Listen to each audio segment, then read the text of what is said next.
I'm hiking Mount Kilamanjaro. I said it as easily as I would say I'm going to the Macy one-day sale tomorrow. While my husband has always been prepared for my erratic behavior and outlandish physical outings, even this was beyond the pale for me. I'm not sure if his "okay, are you sure you want to do this" was a duck and weave mechanism for my craziness, or the response of a husband who has learned that to tell me I can't do something is tantamount to lighting a fire under my feet. It wasn't bucket list as much as a little red, white, and blue card. The year, the month, Medicare would be welcoming me into their federally subsidized arms. Yup, 65, hitting at gale strength. But back to the mountain that lures me, tempts me, challenges me. Mount Kilamanjaro, the roof of Africa, is 19,340 feet, and I'm only 5'3", and a senior citizen that is a little dumpy, and let's not forget crazy, definitely crazy. Of the 14,000-foot mountains I've hiked, I've always said it's so my grandkids can remember me for something other than my cooking and Christmas presents, and that accounts for a little of it.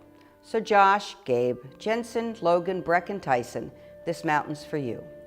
But before I could leave, I had to have a cairn. When I hike, the cairns are my touchstones. A cairn is a pile of rocks meant to show you the trail, the way in, the way home. I tap them on the way up, telling them quietly that I'll see them on the way home. So with the help of family and friends, I built a cairn in the front yard. Rocks from all over the country, all over the world. I was ready to go. I have my documents. I traded my East Coast shoes for my Colorado Jimmy Choos. I got a pedicure with a nail polish appropriately called "Are We There Yet?" Ed and Gabe waved me off. Happy days to you. Everybody sing with us, come on. Until we meet again. I told my cairn I'd see it soon, and with words of wisdom, "Today is your day, your mountain is waiting, so get on your way," from Dr. Seuss. Off to Africa and a great adventure. I arrived in Arusha in the evening. When I reached the lodge, it was dark. Night doesn't describe it. Even dark may indicate a shade. When we reached the lodge, it was black, made even more so by an electrical problem, no lights. But once I got used to the amazing silence and with the help of a shower, 17 hours of a snug-fitting airline seat and recycled air were forgotten by deep, restive breaths, and I slept. Day one. It was the birds that announced the new day, my first day in Africa. We're leaving for another camp today. We just got to the other camp, and boy do I use that word lightly. The only thing missing here is the Out of Africa soundtrack and Robert Redford. My tent is 20 by 20, all screened and under a thatched structure. Bedroom, living area, desk, bathroom, and a veranda with chairs. Even the outdoor bathrooms in this camp were beautiful.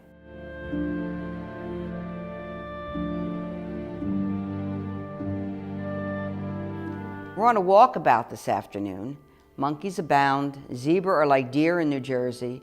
The weather is 75 with a beautiful breeze. We went to a water hole. Animals and humans alike could quench their thirst. We saw eland, zebras, warthogs, aardvark habitats, and we were introduced to the wonderful ochre color of the Tanzanian dirt. During the day, I got to meet the rest of the crew. I'm definitely the only one with a Medicare card.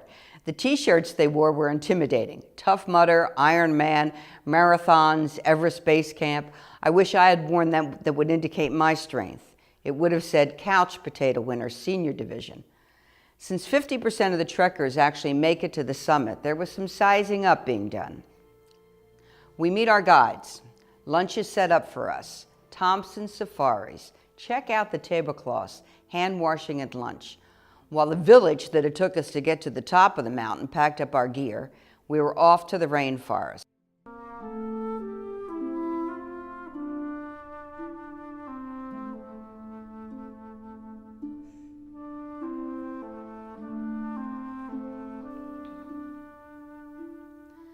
At the end of the first day, the crew welcomed us into camp.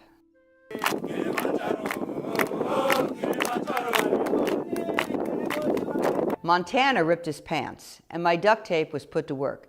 Very African-looking repair work. Day 2. We have a 3,000-foot elevation gain, and it's definitely getting colder.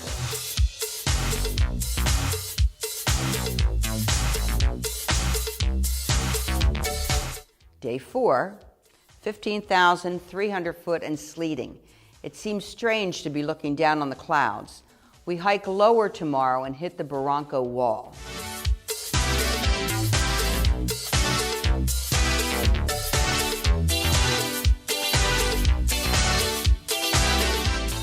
Day 5, Barranco Wall. If this were in New Jersey, it would have warnings, handrails, ropes, and helmets. It's a little intimidating. The secret is not to look back, just put your hand and then your foot and breathe. This is a technical climb, hand over knee climb. It took 2 hours of heart-beating climbing. Sometimes hard to keep up the fight. I will climb the ancient mountain. I will find the last flicker of the light. I'm sitting on the top of Kilamanjaro. Oh yeah, I can see a new tomorrow. I'm sitting on the top of Kilamanjaro. Oh yeah, I cast away all my sorrow. I'm sitting on the top of Kilamanjaro. Our tents were put wherever there weren't rocks, and that was usually close to each other. We had our own private bathroom, a barista that woke us up in the morning with tea or instant coffee in the AM. My tent floor was littered with the usual assortment of lipsticks and my cup of tea. I had tired feet after a day on the mountain, and a bath. The cooks put out amazing food, which we ate in a dining tent. The food was nutritiously planned. Breakfast was porridge that could spackle walls. Peanut butter toast, occasionally eggs, tomatoes, and always fruit. Lunch varied. Usually cheese, fruit, peanut butter, warm soup. Dinners hit the variety bingo, and we all ate well.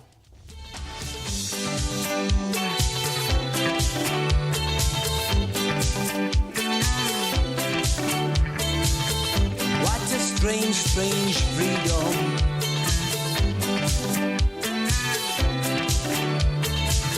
So hard not to weaken.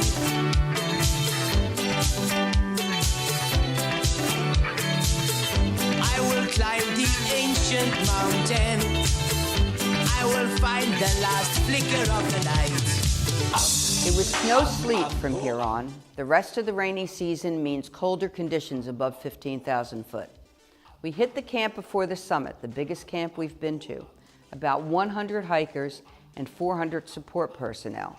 Not only is it freezing, but since some of the hikers are leaving at 12 a.m., we'll be up most of the night. We leave at 6 a.m.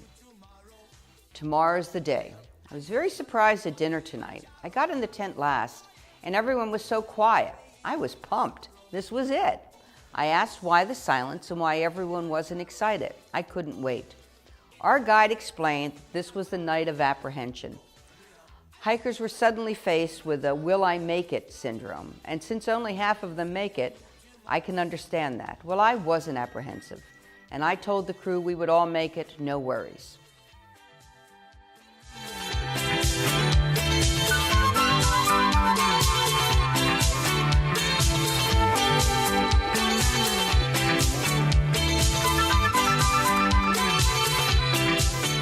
First Stella Point, then Kilamanjaro. We all made it.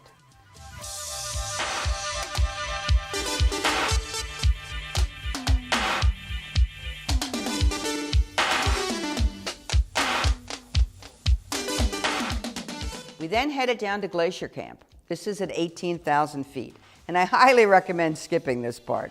The coldest I've ever been to in my life. I actually look forward to getting up at 4:30 a.m. to leave.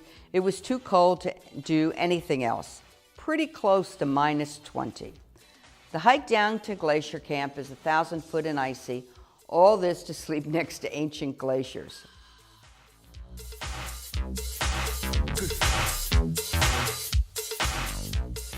We leave Glacier Camp and hike first in the snow, then the pouring rain to 10,000 feet. A long, wet day, but the last night on the trail, and I dream of a warm shower. Down through a different rainforest, we get our certificate, say goodbye to the mountain.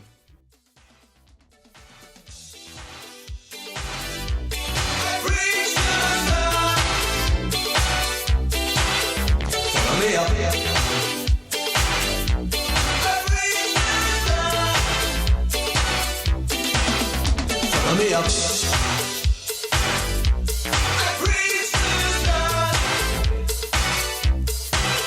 Follow me up.